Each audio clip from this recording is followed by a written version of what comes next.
Welcome to another episode of Original Ideas here on Podcast.Ph. My name is Martin Andanar. Today, we have the president of JS Gaisano and the current chairman of Davao City Chamber of Commerce, Mr. John Gaisano. Thank you so much, sir, for accepting our invite to be interviewed here on Podcast.Ph. First of all, can you tell us how it's been doing business here in Davao City? Well, I've been in Davao for 34 years. And since I started, Mayor Duterte was the mayor. It has been elected again and again. In all those years, critical to business is, of course, peace and order, strategic location, and facility in doing whatever we need with the local government. It has always been pleasant and easy. Mm-hmm. Davao being strategic, continue to grow over the years, and I think it will continue to do so. It is, mm-hmm. I think, the city with the greatest or the biggest tax collection. Mm-hmm. And the economy is, I think, bigger than any city in Mindanao. Mm-hmm. So, as I've always said, that Davao City is the virtual capital of southern Mindanao. Mm-hmm. So, I see a lot of future for Davao City. Mm-hmm. What are the ingredients for the success of your business here in Davao City? Well, of course, beside or apart from hard work, discipline, proper management, what are the external ingredients for a successful business? Well, strategic location. Mm-hmm. It is the land hub, air hub, and also the sea hub. So people come here before they go to another place. Mm-hmm. So that means that there's a lot of transient. Mm-hmm. So that actually helps retail. Mm-hmm. The other is that many of the distribution center are located in Davao. Obviously, because strategic. So their warehouse are here. You will also find that there are more hospital, more hotels, more hospital, and more school, mm-hmm. especially colleges and universities. So it is indeed a strategic center. Mm-hmm. And because of its booming economy and the development of the retail industry, particularly the malls, though it is competitive, a lot of people actually come here on a weekend to shop, stay overnight, and then they go back to where they come from. Mm-hmm. People come as far as 3 to 4 hours just to come to Davao. In fact, I have some friends who, surprisingly, will come on a weekend regularly to stay overnight and then leave the following day, and they bring their whole family. Mm-hmm. Naturally, these are not the people who work here. They work somewhere else, earn all their money, and spend it here. I mean, mm-hmm. what can be a better place than to be in Davao City? Mm-hmm. Pagdating po sa ibang mga syudad, sa Pilipinas, of course, all of the cities are not as successful as Davao City in terms of business and investment. What can they learn from Davao? Or what can the local government units in other parts of the country learn from the way the government is being run in Davao? Well, it's like asking me, what will make an ideal mayor? No? Well, there are certain things that you cannot take away. Davao is a strategic center. But as far as local government is concerned, I think it is important that a mayor should be decisive. When he sees a problem, he will act on it quickly. I think that some mayors do not do that. It takes them forever to make a decision. And people respect him, so when he says something, people believe and they move and act. Mm-hmm. So it doesn't take forever.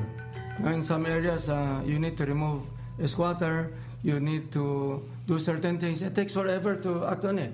Mm-hmm. So I don't think that is so in Davao. Mm-hmm. Even just a matter of imposing the smoking ban, it seems to be more effective than anywhere in the country. And that is so insignificant, actually. Mm-hmm. Mm-hmm. So, ibig sabihin, sir, parang hindi pala imposible, no? For a local government unit to be run like this, or a city to be run like Davao City inside the Philippines. Not impossible. But then it's also a function of character and personality.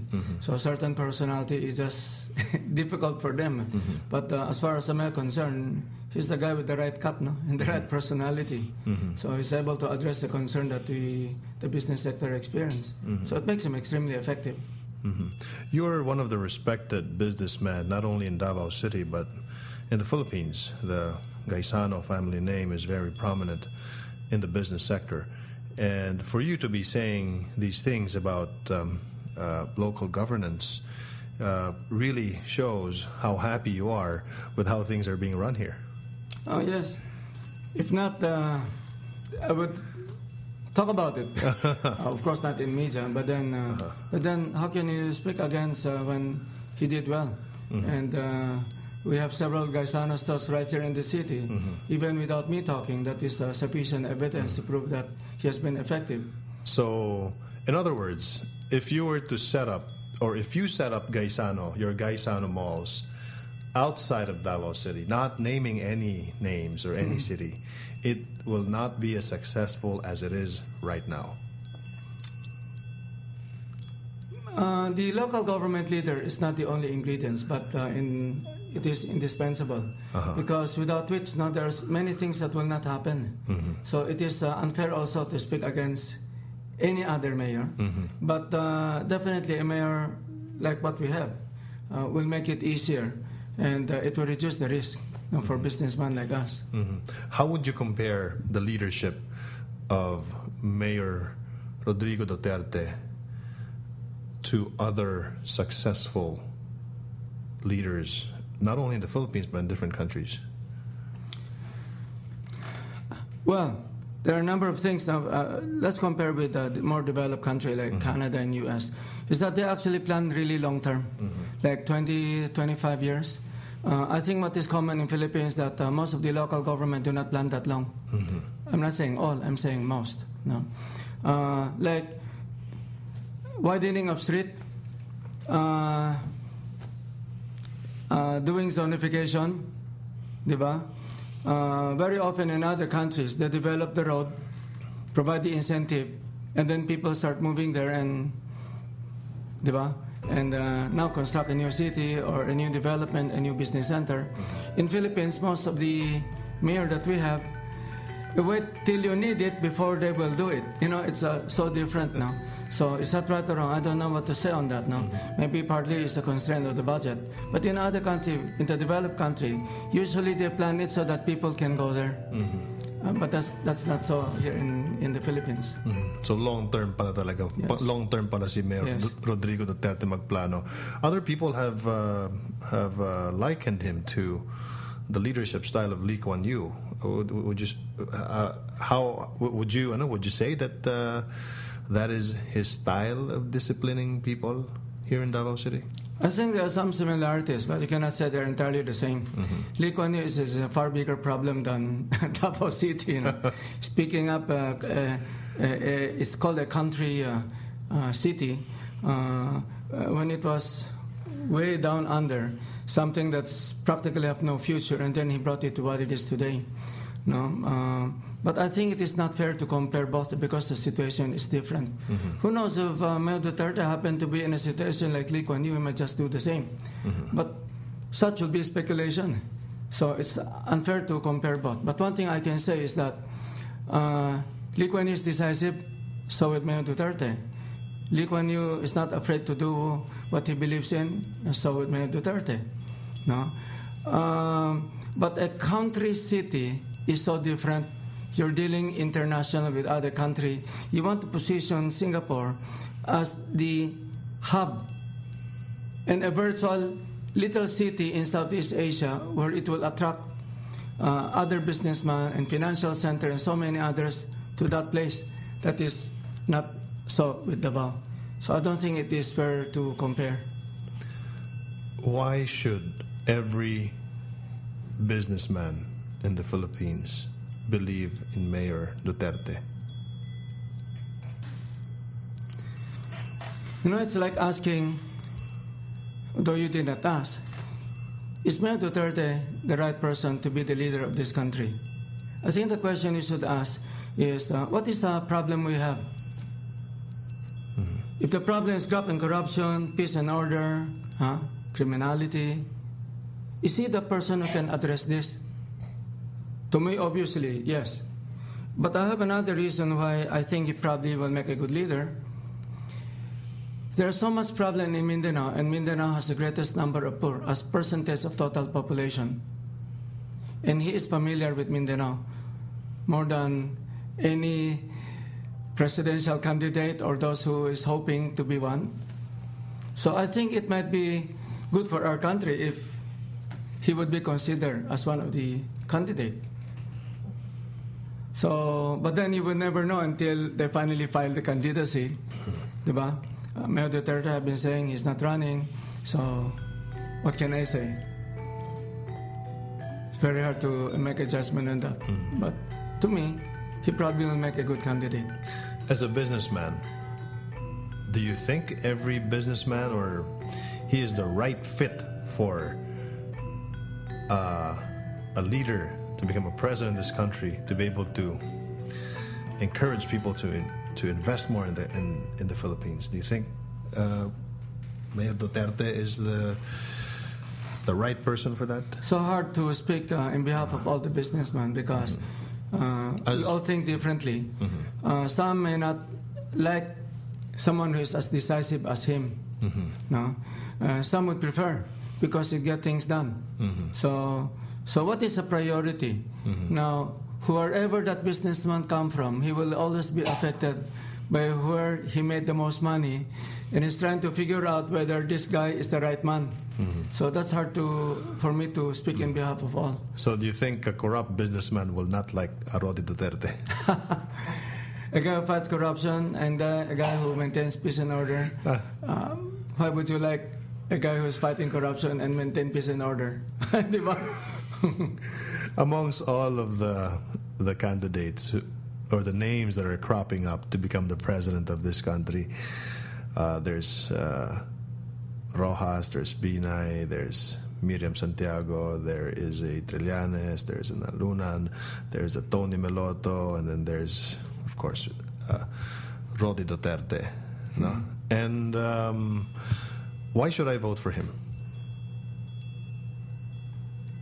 You know, to say that you should vote for him and not vote for the other, as I said, that all depends on the situation. Yeah. So in a certain situation, certain leader is the right guy for the job. That's why I raised the question, is peace and order important? Is fighting corruption important? If that is, then we look at who is known for what and who can address it. It seems like if the problem is peace and order and graft and corruption, it seems to me, in fact, me personally, is that he's the right guy. So what is the perception of the people in general about the problem of this country? Then they will have to look for a matching leader who can resolve that problem. He has been campaigning for federalism. Is this good for business? Well, federalism gives local government more power and more money to address the problem of the people. If it goes to Malacanang, very often they cannot see and address what they cannot see and what they cannot hear. And if they're so far, it takes forever to decide. It is a known fact that it takes Malacanang so quickly to make decision on hundreds of millions or billions when it is a request coming from Metro Manila or near Malacanang. But when it is so far, it takes a long time. So what do we as people, maybe not as businessmen, but as people, think about federalism? I believe majority of the people actually wants it. Diba? In business, you call that decentralization. So you give power so that they can address the needs of the local.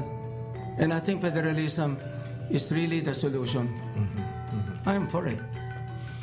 And lastly, Mr. John Gaisano, sir, you are a very respectable man in Davao City and the rest of the Philippines. Your family is very prominent in business. Why are you very passionate about the leadership of Mayor Rodi Duterte? I guess we're always passionate about someone who can lead, someone who's decisive, who can address the concern of the people. we are afraid that if they're replaced, it will be somebody who cannot address and will have a serious problem.